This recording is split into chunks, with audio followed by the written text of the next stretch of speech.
so much for coming. Yeah, it's good to see colleagues from other groups. Yeah. Of course, always good to see Charlie. Thank you. So, hey, thanks for coming to this Institute for Addiction Science seminar.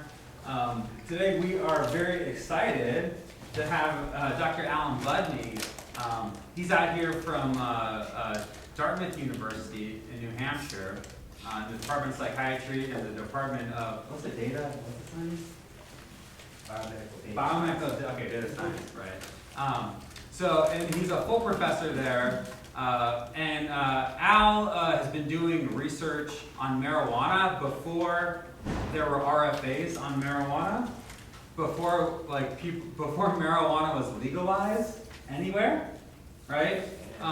And so he was really keyed into this issue, which has remained an important issue for a long time. I know Al, reading his work as a graduate student, and now I'm not trying to make him sound old because he doesn't like that. but like, in my opinion, he discovered marijuana withdrawal. Like, he was provided some of the first clinical research to show that there's a marijuana withdrawal syndrome. Here's what it looks like. It's clinically significant.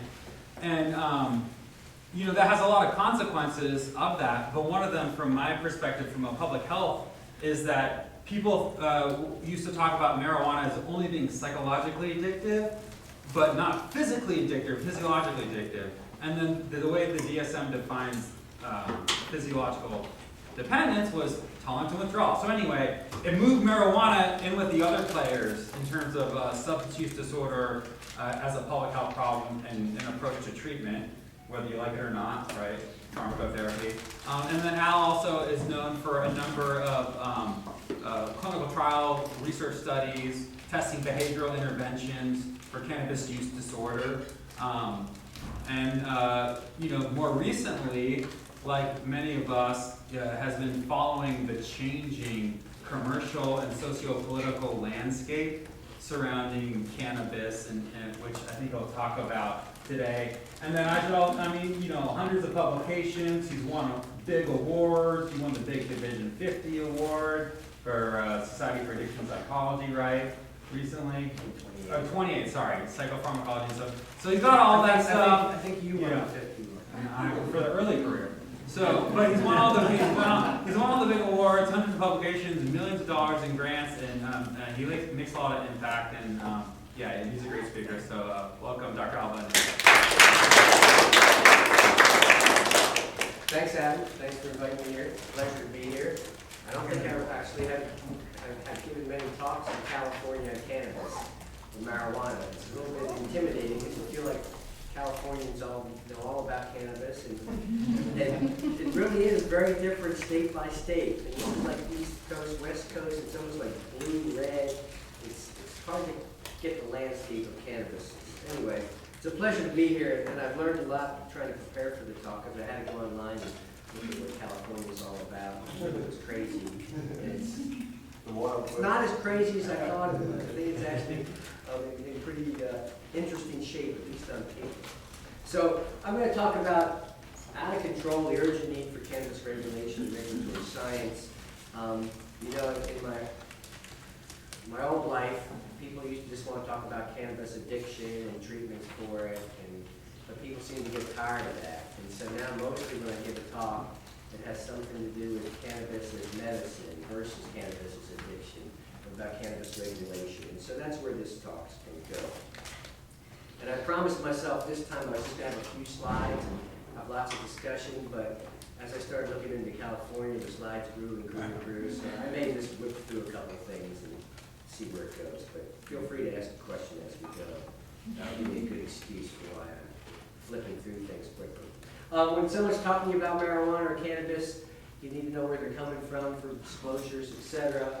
I've been funded by the NIH and NIDA for a long time, so that's some kind of bias if you think about it. There are the people that think drugs are bad and trying to solve the drug abuse problem. But I also have been an advisor for a bunch of scientific boards that are looking for cannabis therapeutics. The bottom ones are probably most important. I don't currently use cannabinoids, cannabis, THC, CBD. The key word is currently. And the bottom one is kind of what this talk has progressed into, unfortunately. Fortunately or unfortunately, you'll have to tell me. But I've been developing a stronger and stronger bias against medical marijuana laws. Not necessarily quote medical, but the laws. We have medical marijuana laws. And that's not that I'm against recreational or commercial laws, but medical marijuana laws have been driving me crazy. And you'll hear why as I rant on today. All right, so my goal for today is just to generate some discussion and thought, and hope to get you to think a little bit more about cannabis. If you haven't been thinking about it much as scientists, public health representatives, I think we have a lot we need to do in this area. What can we as scientists do other than just do good science? We'll talk a little bit about that if I have time. And how do we communicate what we know about cannabis, whether it's addictive properties or as a therapeutic potential, etc. It's hard, and this is kind of my attempt today. I go out to the community, to nurses associations, to these type of talks. Never sure how to do this, but you can give me some feedback hopefully before we're done. So to do that, I hope to first just bring everybody up to speed on cannabis addiction research, what we know about it very quickly, hopefully quickly. Then talk about the evidence and the implementation of cannabis as medicine. Talk about some government and industry influences quickly, how that's important to public perception and why public perception is so important. And then we'll get to a little bit about cannabis regulation and the problems with medicalizing cannabis. All right, to start, cannabis, marijuana. I'm going to use those two words interchangeably. Pretty much it's a plant. I think everybody knows that. But when you say addiction versus therapeutic, can both exist in the same space. People think, oh, marijuana is this crazy drug. No, all drugs have had addictive and therapeutic properties that we've used as recreational drugs in our history. So there's nothing unique about cannabis. What it does is it makes public health messaging really, really tricky. We've used all these other drugs for medicine. Some we still do. They've had medical claims forever, and we know they're all addictive. So how can it be that a drug can be addictive or therapeutic? Well, how do we talk about cannabis? Well, you have to start with biological plausibility. And with cannabis, probably everybody in this room knows we have this endogenous cannabinoid system. And once you have something that's endogenous in the brain, the body, well, you have some possibilities. We've got these receptors that we've identified, CB1 and CB2, and there's probably a few more. We've got these endogenous ligands, etc. And they're all over the brain and they're all over the body.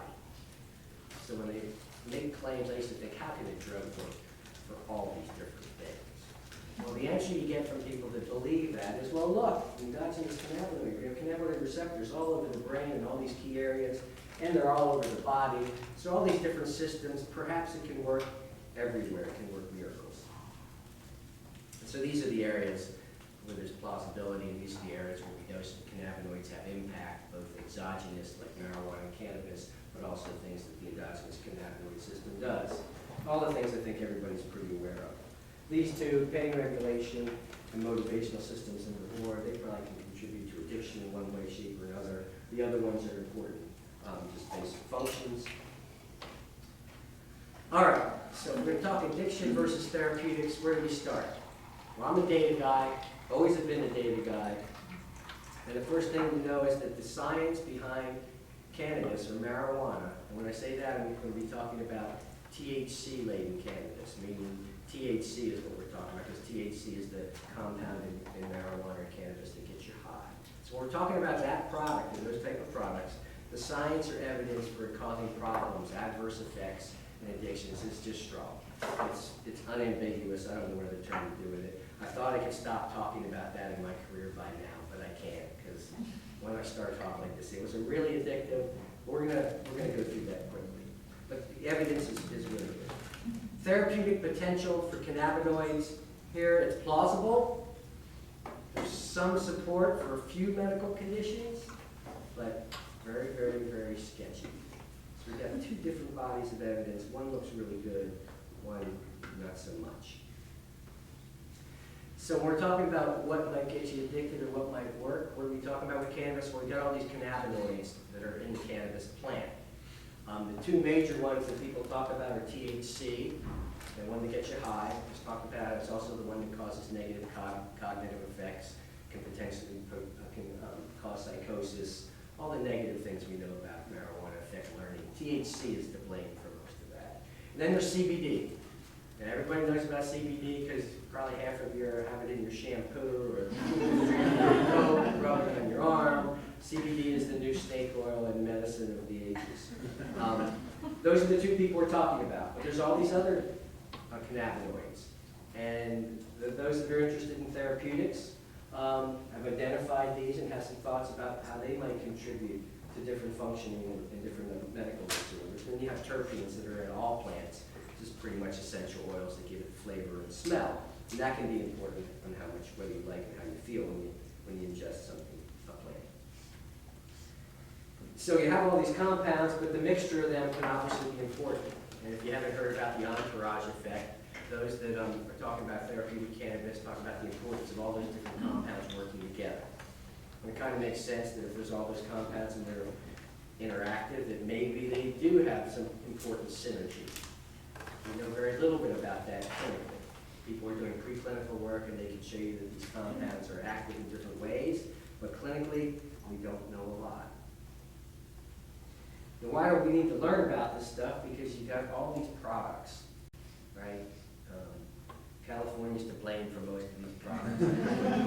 Maybe we'll blame Colorado a little bit, but all these things, none of these things existed when I was a kid. I don't even think any of them existed when Adam was a kid. Well, maybe some of them. Back when I was around, we just had buds basically, but now you have all these variations. This is a blunt, and you have cartridges for vaping, and then these concentrates that are called shatter, wax, etc., and oils. Then you have synthetic products that are THC-like that don't come from the plants. We've got all these products out there. This is an interesting one because I called this my high potency slide, and I made it about 5 years ago. Yeah. But if you can see the numbers in the bud, they only go up to about 12 to 16%. And 5 years ago, that was really high potency marijuana. But now the buds are more like anywhere from 12 to 35% that are sold in cannabis dispensaries and stores. So this is just moderate stuff. But compared to what was around when I was a kid, this is 4 to 5 times more potent, all the products on that. And you got all the edibles. Everybody knows about the edibles. And now you have salves and lotions and patches, etc. Almost any product you can think of is on the internet. And if you haven't done this, you can see all these pictures on the internet because that's where I get them. I grab them from various stores that are selling them online. And then CBD, I'm sure you have.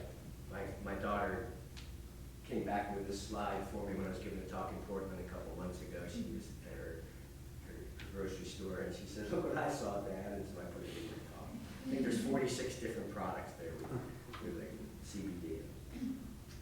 So if you're gonna, this is kind of a sort of a take-home message for different community talks and things that I like to give, but I think for you folks as well, is to make sense of cannabis research findings, or to have just an intelligent conversation about marijuana or cannabis, and to be smart about what you're going to choose to use or what you might recommend, you need to know this. You need to know that the cannabinoids are not the same. You need to know that CBD is different than THC.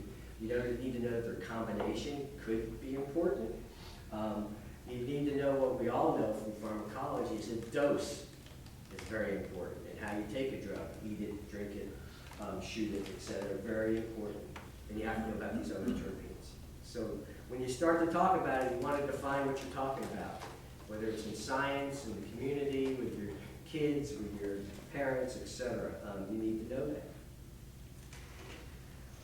So let's move to adverse consequences in addiction. And here again, we're talking about cannabis and THC-laden. That's new in my talks the last three years. THC-laden, we got CBD, and CBD does not get you high. We're not talking about that. We're talking about addiction. We're talking about cannabis and marijuana the way we all think about it, stuff that gets you high. Here, just very quickly, these are the consequences that we all know about from the data, from years and years of research. Interestingly, most of this research is on the old forms of marijuana, the not so potent marijuana, if you think about it. So probably these things may likely be more prevalent, or even more of an issue nowadays with the more highly potent stuff on the streets.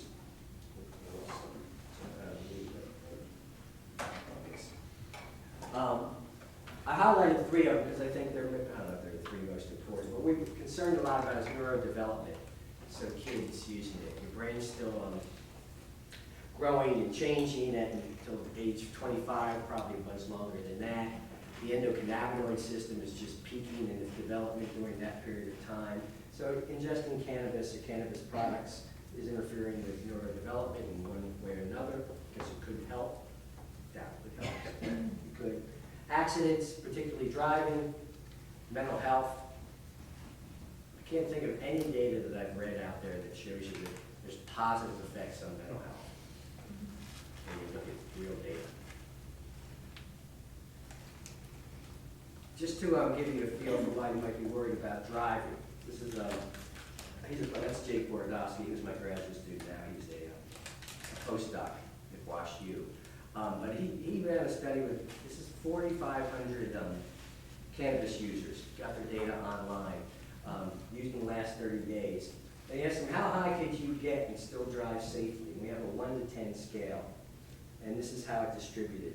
These are the percent of people. So if you look how many people could drive when they got at least a 4 out of 10, the whole way to 10, you've got about 65% of them say they could drive safely at a level of 4 or higher.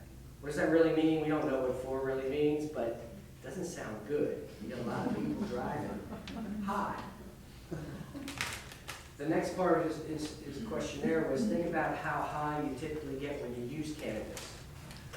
In the past 30 days, how many days have you driven a car within 2 hours after getting that high? So how high do you get, and how often do you drive high? Well, you take just about every day, you've got about 15, 16%. Over 20 days, you're about 30%. So you got a lot of people out there that drive high almost every day. It just can't be good. Can I ask a question? Sure. Oh, yeah. So what was the rationale for the 2 hours? 2 hours to say, typically you stay high for 2 hours or so, you start to come down. You gotta come up with some number. You peak, if you're smoking, you peak high, it's probably half an hour or so, it'll come down over time. Okay. I agree. So if you come down over time, related question, how long is it in your system? Like if you're smoking the next day, is there still some in your system and then? In some of your system that would affect your driving. Well, are you loading more on top of it? Does it build up cumulatively? It builds up in your system cumulatively in your fat cells, but how much it affects your performance over time probably just continues to go down. And I haven't seen any good driving studies where they've gone out, even past like one time after administering cannabis. So you should get better and better over time. I was just thinking about people who smoke every day. You'll develop some tolerance, and so people that have tolerance probably aren't as affected as somebody who doesn't have tolerance with the same amount of THC on board. When they do these driving, this isn't a driving, when you do simulated driving studies, you usually see deficits, and those are many times with chronic cannabis users, and they give them some cannabis to use, and they still see deficits. So acutely, you're probably still going to see some deficits, not like you see with alcohol, but deficits you wouldn't be comfortable wanting to have that person driving in the lane beside you if you could avoid that. Well, that leads me to this question. I wonder if you could stratify that by a geographical location, because just driving around Los Angeles, it seems as if I'm always beside someone. Smoking. You could do that. I can see it through my sound. We looked at that data through by state actually too, because it all came off of Facebook. We looked at states today. So I don't think we ever looked at that yet. I was going to show you YouTube of this as we move into like talking about cannabis as an addiction. Cannabis with THC is a reinforcer, meaning people like it, they find it pleasurable, they want to take it again, so it has potential to develop a habit. This was a video I'm not going to spend the time on. This is a YouTube where some guy, Radical Ron, has a YouTube on cannabis in America, and he starts bashing my research, and it's really kind of funny. So if you ever want to, I'll give you the slides, you can watch it. My brother found it, told me this guy's dissing you out. I said, no, he's really good. He was funny. Anyway, the evidence for addiction. I told you it's strong. It comes from every area of science you can think of that we do work in. I told you about plausibility, what a reinforcer, brain-centered effects. We've shown withdrawal that Adam mentioned, clinical epidemiology. I'm going to show you a little bit really quickly some data to back this up that I've been involved with. First, just epidemiologically, people usually want to know, well, obviously everybody that uses marijuana doesn't develop problems. It's a minority. It's always a minority of drug users that develops problems. This is conditional probability from two large general population studies. They had different outcomes, which is why I wanted to show them to you. If you use cannabis in the last year, what percent of the people report having a cannabis use disorder, meaning they admit to a number of symptoms of cannabis use disorder? If you take 18 to 29-year-olds, in this study it was about 30%. So about 1 in 3 people currently using admitted to having problems that look like a cannabis use disorder. If you look at the other study, the National Household Survey, it's about half of that. So somewhere between 10 and 30% of people that are currently using report experiencing some type of problem that looks sort of like an addiction, whether it's mild, moderate, or severe, if they're self-reporting problems. That just gives you a ballpark for what we're talking about. And you have to remember, the other 70% don't report any of these problems, just like other drugs. And do we know if they're using other things at the same time? In that one, I'm sure they didn't rule them out for sure. That's kind of a general population sample. This is a slide I've had for many years. I've added the THC-laden. I think the way to think about cannabis, the easiest way to think about it, the most practical way, is it's a drug like the other drugs. It looks the same. Comparable number of people can develop problems. They develop problems both because of the positive effects and its negative reinforcement properties, means it helps you forget your problems or takes away some problems. And bottom line, when you interview folks that have problems, it goes anywhere from mild to pretty severe. The most vulnerable with cannabis use disorder, same vulnerable populations with other types of drug problems, people in poverty and increased stress, psychiatric problems, physical problems. So the people that are vulnerable, if you think about it, these are some of the conditions that cannabis theoretically could help them with, but they're vulnerable to addiction. People seek treatment. This is the treatment episode data set data from across the country. If you just look at 2016, the 2 drugs that people seek treatment for most often are opioids and alcohol. Cannabis comes in 3rd in 2016. It used to be tied for 2nd, but with the opioid crisis, it's gone up. When you look at kids, only 12 to 17-year-olds, the majority come in. If they're going to come in for treatment, they're coming in for cannabis problems. So they seek treatment. All right, here's the whirlwind tour of the stuff. There's only one point I want to make with all these next series of slides. These are a bunch of the treatment research studies I did starting back in 2000 or so. And the type of treatment we did were behavioral treatments. We combined good behavioral, motivational counseling with incentives or contingency management. In other words, we paid them to not use. If they were not using based on urine tests, they could earn up to $500 across 12 weeks. Just keep that in mind when you look at the data, because the purpose of this is to show you, all right, we showed that our treatment works, but look at the percentages of people that are doing well. So the top one is the percentage of participants that are continuously abstinent across the 14 weeks. If you go out to week 11, 12, you see only about 20% or so. This is even though we're going to pay them $500 or so. We replicated that a few times, and here's the data again with similar treatment. Other people replicated this. At the end of treatment, with that, we get about 40% of people not using, and over time, it stays about 30%. So responds to treatment, but we leave a lot of people behind, kind of comparable to most alcohol treatments or even cocaine treatments, just to give you an idea of what it's like to try to treat this person with a problem. Here we used a computer instead of a therapist. Same treatment. The computer did the cognitive behavior therapy, but they had the incentive program going. The computer actually does a little bit better than the therapist, but it's not significant. But bottom line, here's the success rates again is what I want to point out. It's about 50% at the end of treatment, but it goes down over time. And this is even with large incentives. Then we tried to treat people that were using both tobacco and cannabis, because they're tougher to treat. They don't do as well in our studies if they're using tobacco. Dustin Minnie's postdoc that will help run this study. The outcome, well, this is the percent that achieved at least 1 week of abstinence. Greater than 1 week, it's only 20 to 36%. So difficult to treat. Again, incentives for over $500 in addition to NRT and all kinds of things with tobacco. We still don't get great outcomes.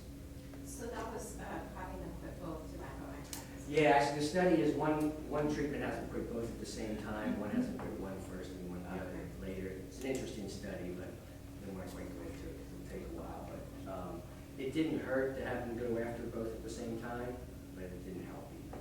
Do you measure readiness to quit? We do. Okay. Yeah. So this is across everybody regardless of stage of readiness? to Yeah, this is quit? everybody. Yeah. They do have to come in and see the therapist and do all this stuff, so you figure they're at least somehow motivated because they have to come in every day. But their state readiness to change does vary quite a bit. We've done this with adolescents as well.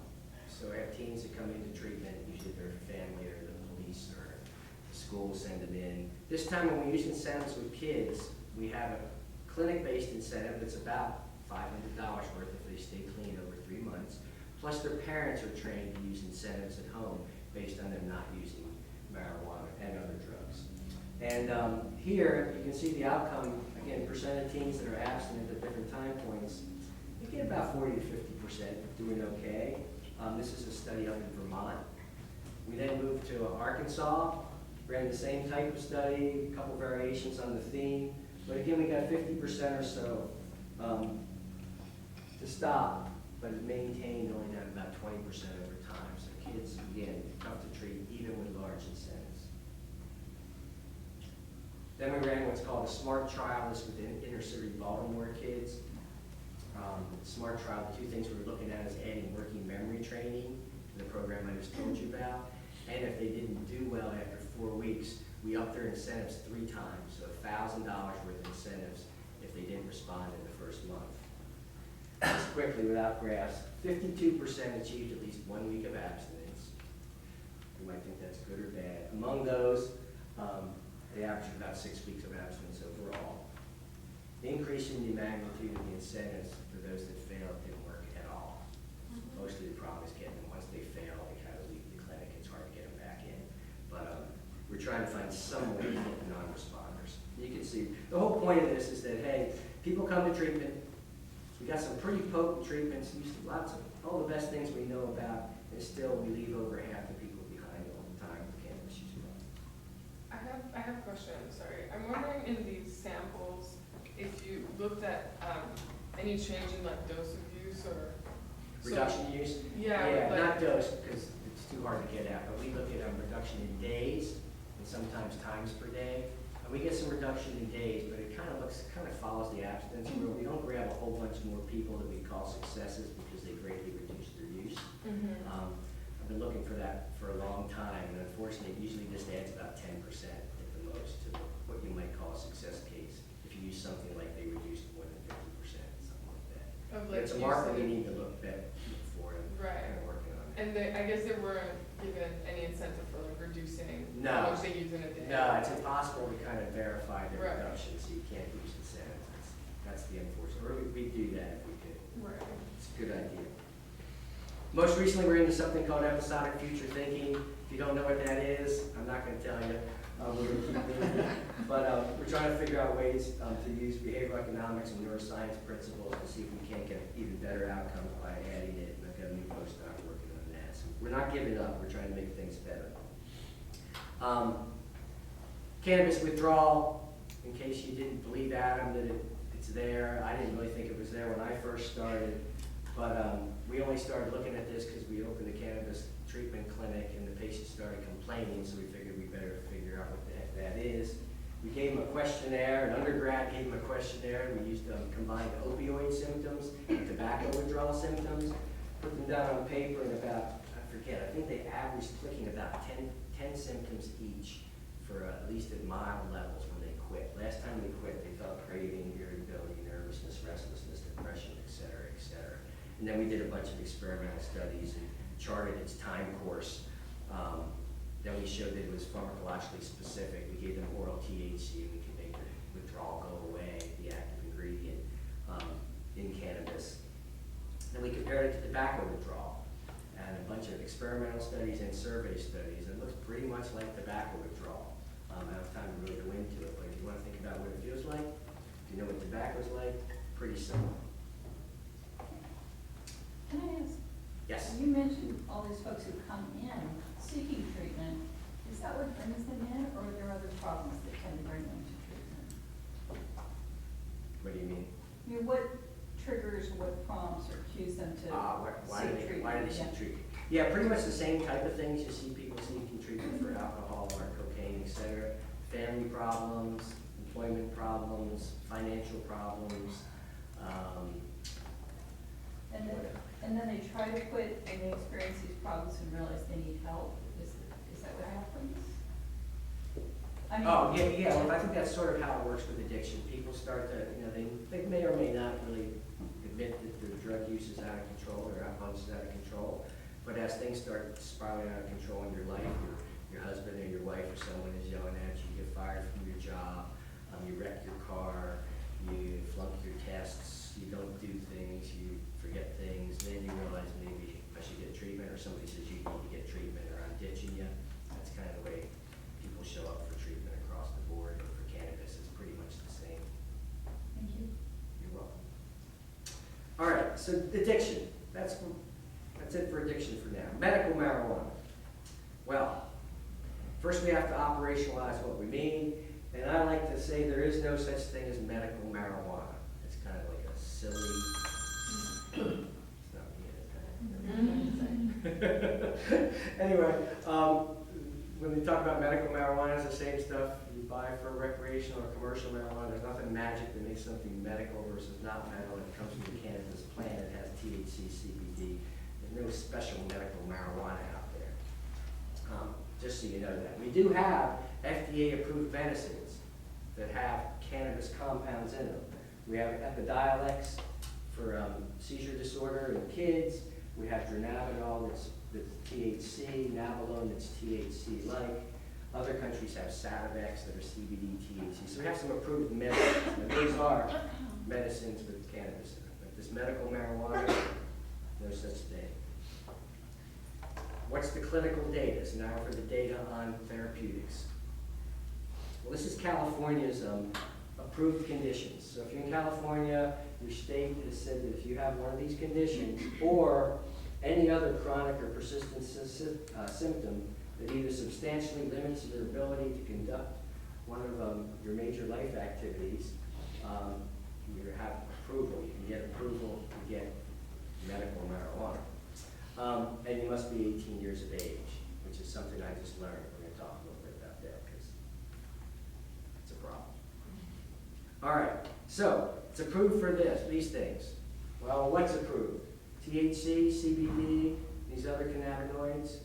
Your state laws provide no information on that. I don't think any state laws do. They just tell you, hey, you have one of these conditions, you can go down and shop the store for whatever product you want. How much should you take? The state law doesn't tell you anything about how much you should take. How long should you take it for? Nope. How often should you take it? Nope. Should you buy this type you smoke? Should you vape it? Should you rub it on? Nope, nope, nope, nope. So where do you get that information if you want to get your medical marijuana and treat your illness? Well, you go to the store, and the store has all these products. Let's see if we can get out of here and look at all the products. You can go down to this one. Sorry, I hope I'm not messing them up, but you get things that look like that. You can order here. There's all the things you have to choose from. I'm not sure which ones you choose or how you should make up your mind because there's lots of products. Let me see if I can find the products. Down here. You can get some lime sherbet, 3C Farms 1/8 for $48. You can go down and get connected cannabis, Gelonade. That's for recreational marijuana. See, it's clicked over here. What if you want medical? Oh, nothing changed.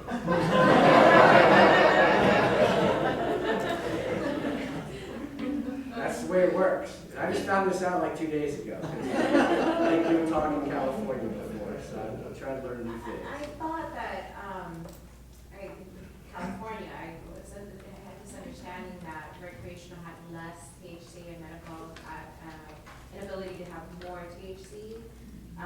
I mean, I know that you're showing that I mean, you can- you can in say real that. life, it seems like that, but. You can say that if you're gonna use medical, somebody can tell you you should use more CBD-like, but the products are the products. It's not a medical product versus this is just Cresco 8 Mac, and it can be for recreational or medical. So people, I mean, that's kind of what you get, so that's kind of the next step. Let me get back out of this. I guess you're talking about like a product standard for recreational, a maximum THC concentration limit, right? Which I thought that was, it was one of the talks that we heard here. Yeah, that Mark one of Starr, the- yeah, or, who regulates yeah. cannabis products. You So- mentioned yeah. something like that. didn't you? But I don't think they've done it. I don't know if anybody else knows. So it could be, so they're talking Right. about, the conversation was that there could be a recreational regulation that says there's a cap on your potency, Mhm. and for a medical one, there wouldn't. Yeah. What, so that's good. In They go in particular that for direction. edibles, I believe. Yeah, and does that have anything to do with medicine is the question? Because you think it should be the reverse, not have so much THC in it. That's kind of the problem. So how you figure out which one to take or how much of what to buy is you talk to the people at the store, or you go online and try to figure it out yourself.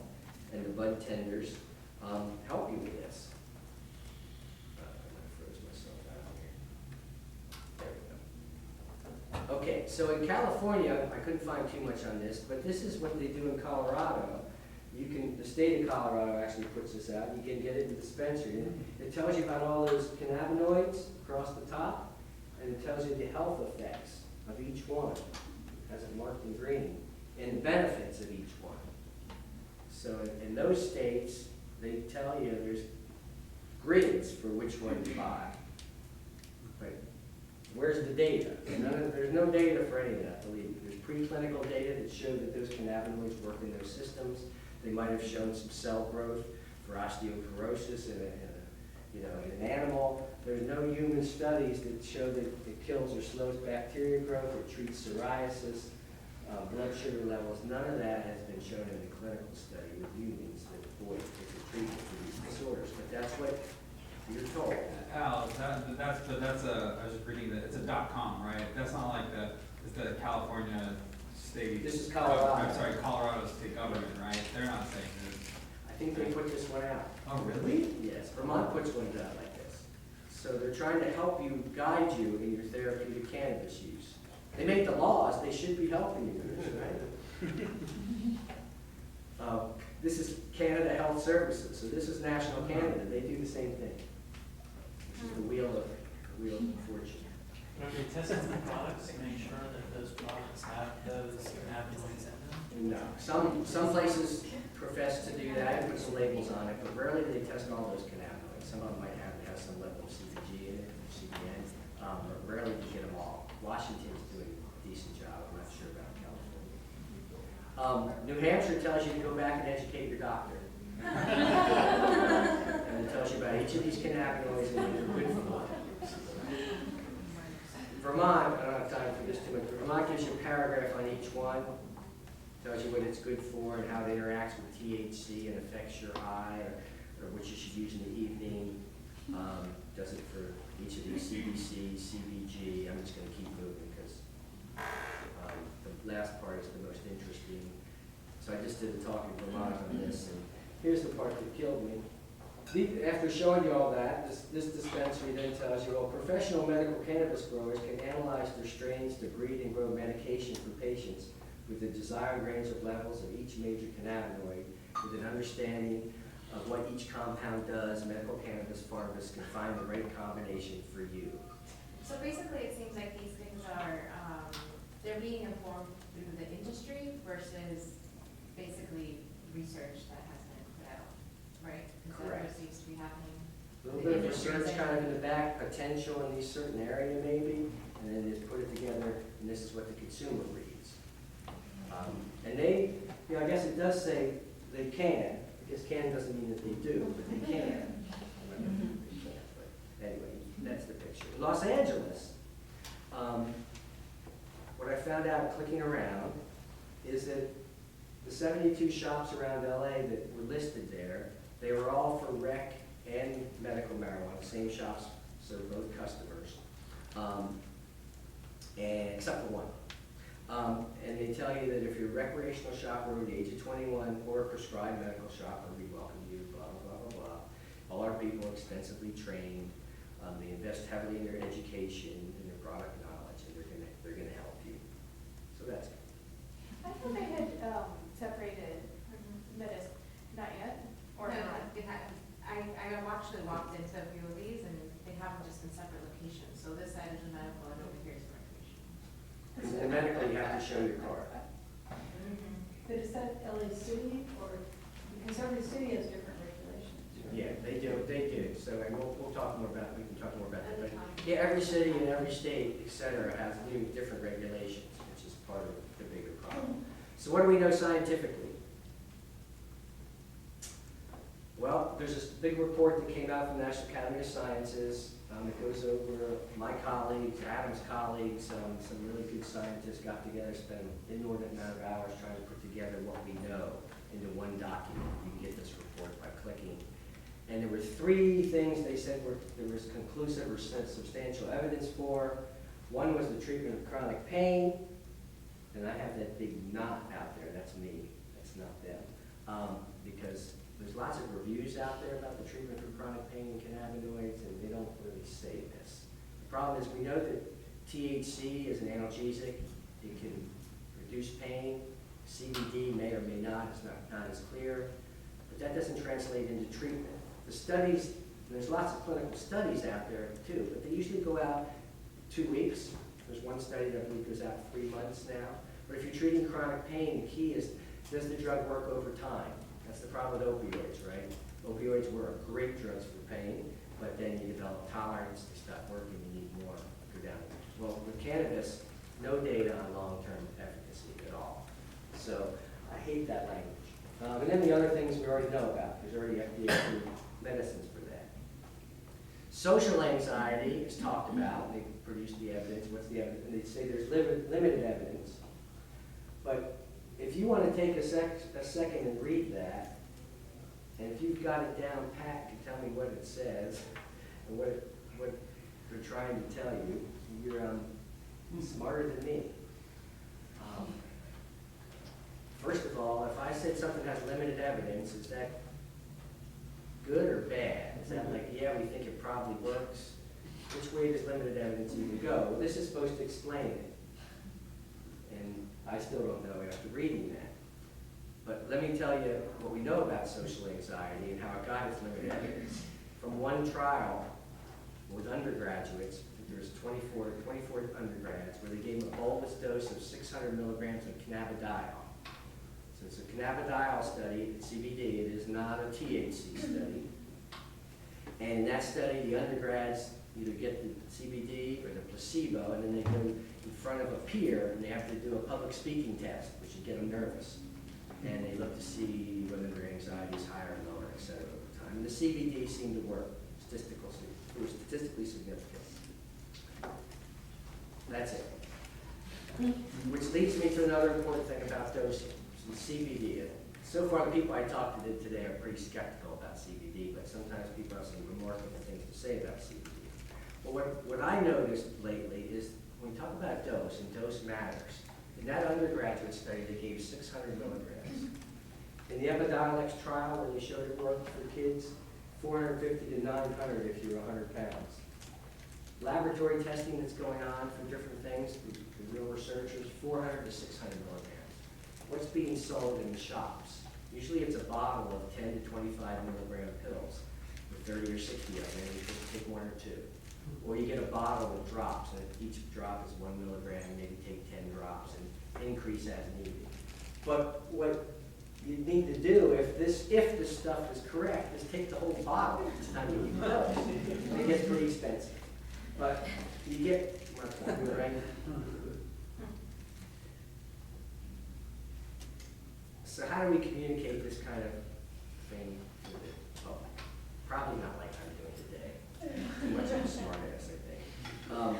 But anyway, these are all the things you got to figure out how to talk about, what you need to think about if you're really going to try to figure this out and communicate to the public, your friends, your colleagues, etc. We didn't even really talk about placebos and things. It gets pretty complicated.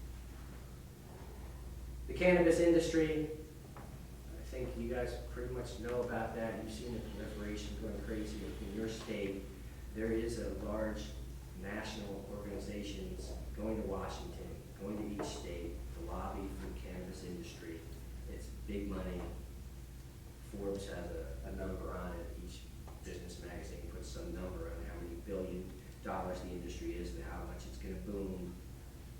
Lobbyists, there's a place you can get data on lobbying, and so far in 2019, there's been $4 million spent on marijuana.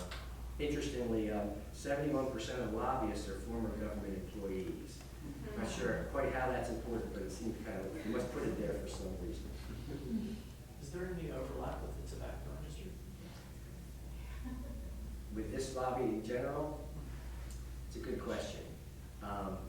My impression is the big companies may have representatives there, but they're not representing themselves yet. I think that's right, Adam? That's how I think it's going. The big companies haven't jumped into it because of the federal problems and the banking problems, but I wouldn't be surprised if they didn't have their liaisons working somewhere. Yeah, right. I guess like that there's really good lobbying firms, right? And then Pepsi, Philip Morris, and some of these, they're just hiring the best firms and they send their best people out there. Well, here's what I learned. So preparing to talk a couple weeks ago, this headline popped up on the internet while I was looking around, and I was happy. I thought, wow, I'm a data guy. They're infusing marijuana with data. The industry is going to clear the haze and figure out what's going on. Well, the kind of data they were doing, they were going to hire the best marketing firms to figure out what the consumers really want. The marketing data that they all need, and they're going to use the same type of strategies and data-based marketing skills. So that wasn't good news. I really thought it was going to be a hopeful guy. So what's the problem with all this? Well, this legalization and improved medical indications influence public perception, behavior, availability, etc. All the things we've kind of been talking about. And that can affect problems, whether it's adverse effects happening or the development of addiction. Already talked about all these, but this is kind of putting them all on the same page. The perception of harm is decreasing. That's what I want to point out, because I'm going to show you a slide on that. We've been interested in this perception thing.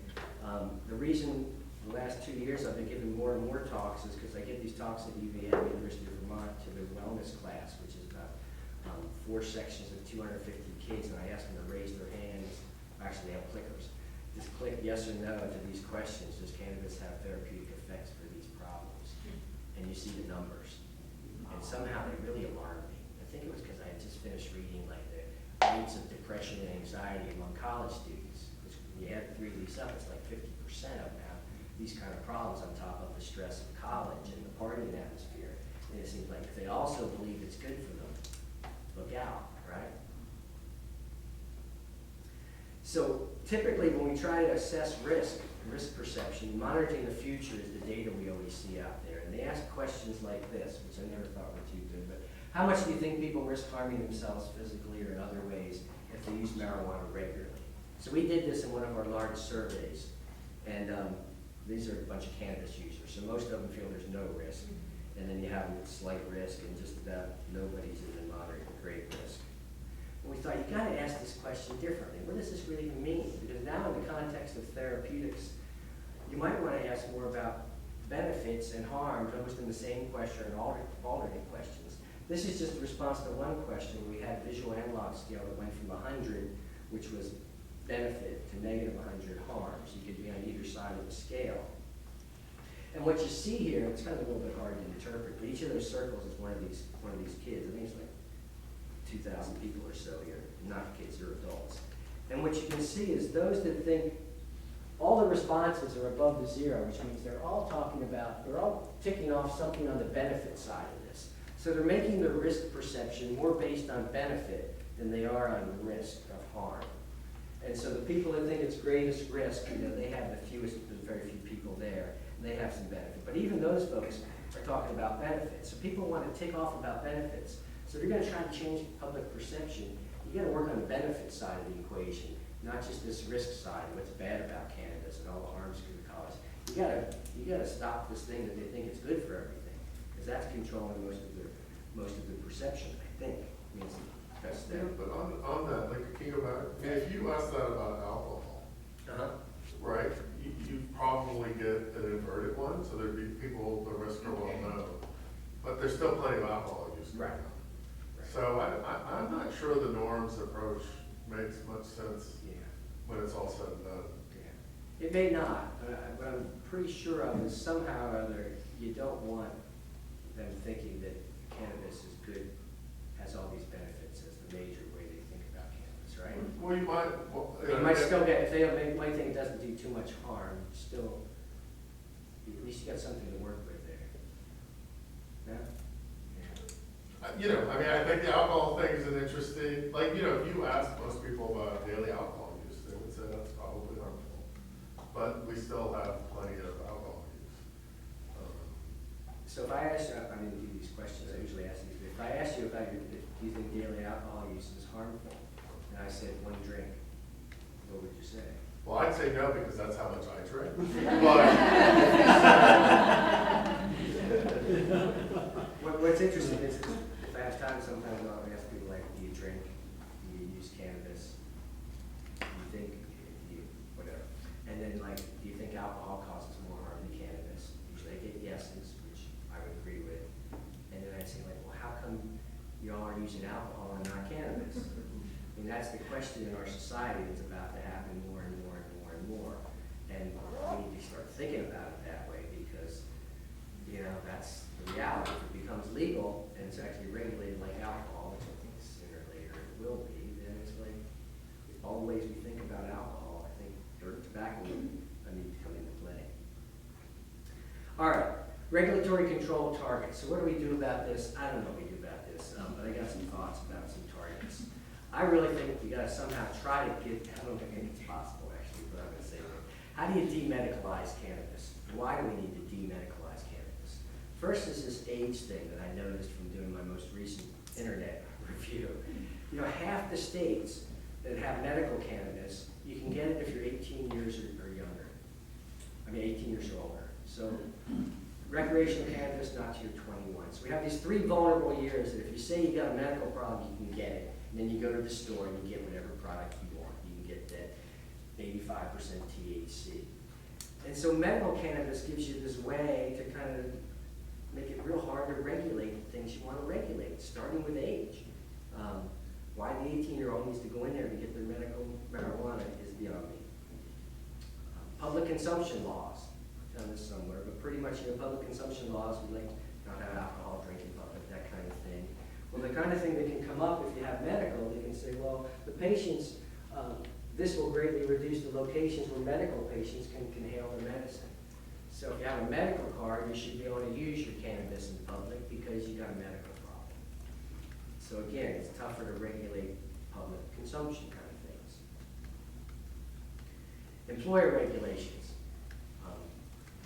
You know, we don't want to discriminate against people that are just marijuana users or who aren't high on the job, just like we don't discriminate against people that drink alcohol that don't drink on the job. How do we stop that? Well, if you got medical, then, oh, I guess if it's your medicine, you can do it on the job because you need to take it. You see the problem with those kind of things. Taxes. Oh, now we can't tax marijuana if it's for medicine. That makes you want to get your medical card because it's cheaper. And it's pretty easy to get medical cards unless we change that whole process. I think you guys are aware of that. Health claims. This is probably the biggest one. And here's where I think California, at least on paper, looks like they do great because Vermont and New Hampshire are awful at this. And you want to control advertising and lobbying, labeling, obviously, mostly focused on health claims. And you need to enforce it vigorously. You can't just have it. You can't do it, but you got to find out some way to keep them from doing it. And this is the way you protect the vulnerable, because the vulnerable are the people with the problems that you say it's good for. So if you say it's good for your stress and your depression and your anxiety and your PTSD and your chronic pain, they're all the people that are vulnerable to developing problems. And since the products that are available are high THC products as well as CBD, you put them in a tough position. California on the books has some nice wording about health-related statements. And when I looked online and tried to click on these dispensaries and see what they say about their products, they make very few health claims. They really keep it down. I only clicked on about 5 or 6 of them, but pretty much they say you can't do it unless it's substantiated in a bunch of different ways, and as far as I can tell, at least online, they're doing some of that. Regulatory science in general, you guys kind of T-cores here, a lot of the same things I'm assuming you're attacking in the T-cores. We need to attack for cannabis. We need to establish a standard dose. What's a standard dose of cannabis? So for alcohol, I asked you if you had just one drink. What would I say about cannabis? Do you think one bowl? Even the alcohol standard drink is a mess, right? It It's- depends on what you're drinking. Well, there's a standard drink for each drink. Yeah, but It's sort of quantifiable, a little bit easier. It is. well, yeah, but it's, But it's not perfect. But right now, cannabis, I have no idea. Should you take 10 milligrams? 10 milligrams like a number that like, oh, okay, let's start with that. And if you just do one 10 milligram dose per night, you're probably okay. We have no data on anything like that, but we need to figure that out. Study what patterns. People use cannabis and cannabis products in lots and lots of different ways. I've had colleagues over the years, and I'm sure using cannabis a little bit like someone drinks wine in the evening. They have perfectly functional lives and families. I couldn't tell you that it's a problem. Beginning, I used to think 30 years ago it's kind of shady because, I don't know. But they're fine. And there's patterns exist, and I'm sure you all know people that are like that, and that's perfectly fine. But right now, we don't even talk about that in our society.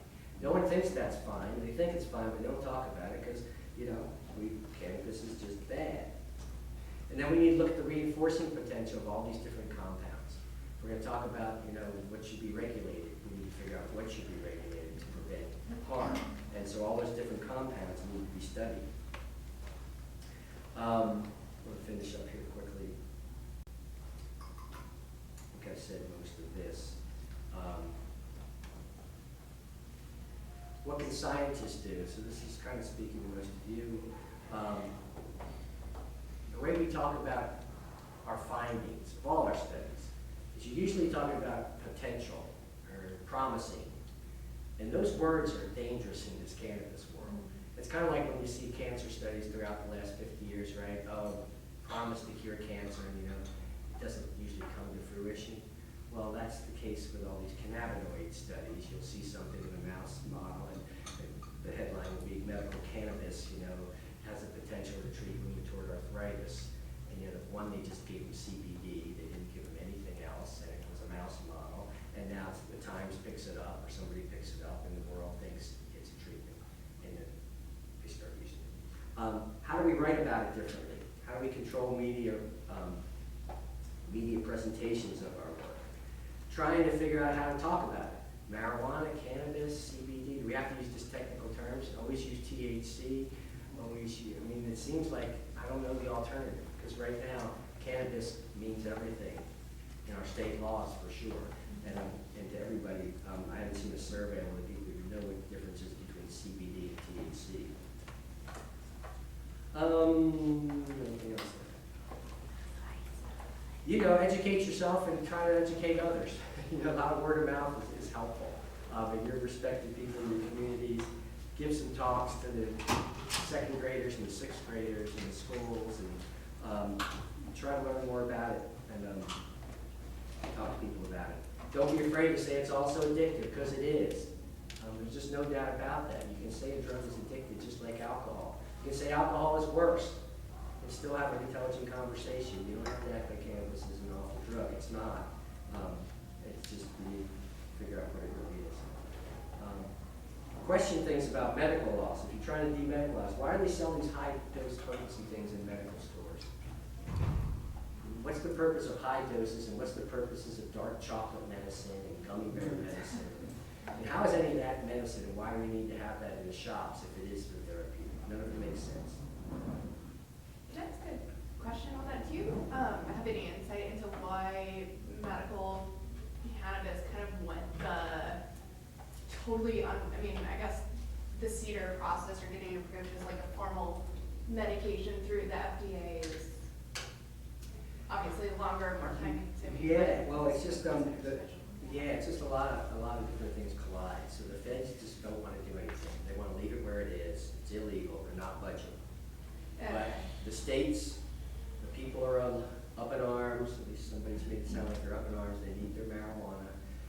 somebody gets it going in the lobbying level, and you lobby for a state law, and that's doable.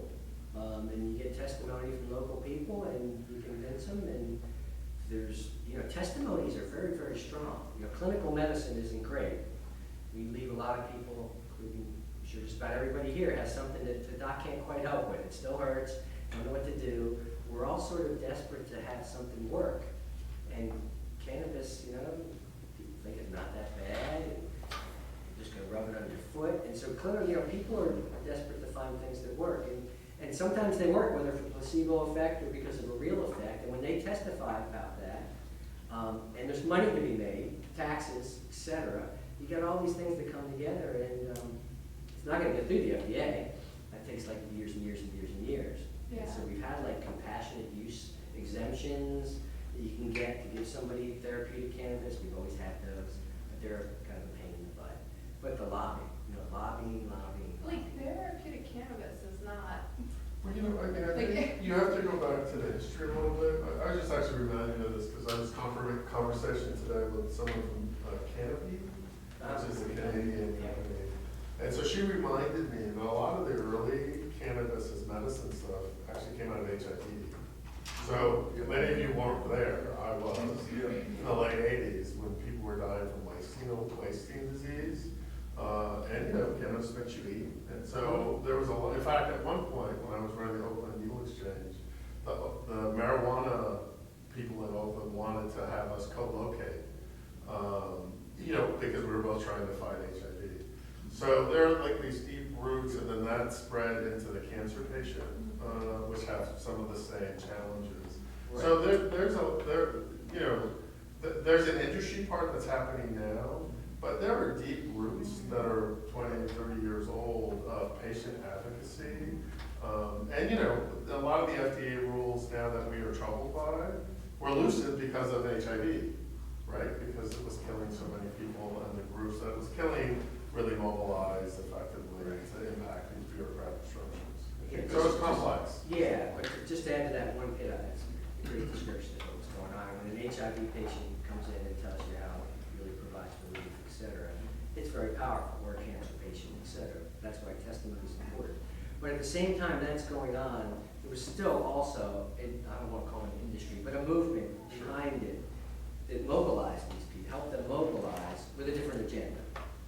They mobilized, I hate to say take advantage of it because it was helpful for them since they wanted it, so it's not really taking advantage, but they mobilized vulnerable populations to help get it passed. In Vermont, 30 years ago, the congressperson gave a talk to our little student group, and he said just right out loud, first we're going to get it, I think we're going to get it approved for HIV and I think cancer, he said, and then, eventually it's going to be legal for all. And that was his agenda, and he was helping make it happen. So it's still not a bad thing, but I couldn't believe he said it in public, but he did. And that's kind of how it works. It's a bunch of players, and I think it's not an awful thing. I think making these medical marijuana laws is not the best outcome, because I think it's going to put us back with trying to do prevention and things. Let me just finish up real quick, then we can just discuss anything else I wanted to say. Oh, sorry, Ross. The FDA, DEA, they're part of the problem. They've got cannabis in Schedule 1, which makes it really hard to get for a lot of researchers to do the work. We could go a little faster if they lax up on that. So anytime you're looking to, it's a good thing to be for the reduction of the schedule. I mean, if there's a bill that's in the House now, I don't think it's going to go anywhere. But Supposedly it's passed. I think it passed the judiciary committee. The House, yeah. It's probably not going to go anywhere. But speak up, like I said before. Science is slow. We won't do our work, but a lot of times we know things, from other areas of science. We know basic pharmacology. We know how industry works. We know what placebo effects are. We know a lot of things. You don't have to do a study on everything to educate people or speak out about some things. So a lot of common sense is important, I think. And I'll end there, and we can just talk a little bit if we have time.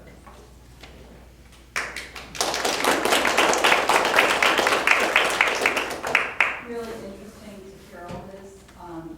It reminds me of research on food that is done by the food industry, in which the only thing they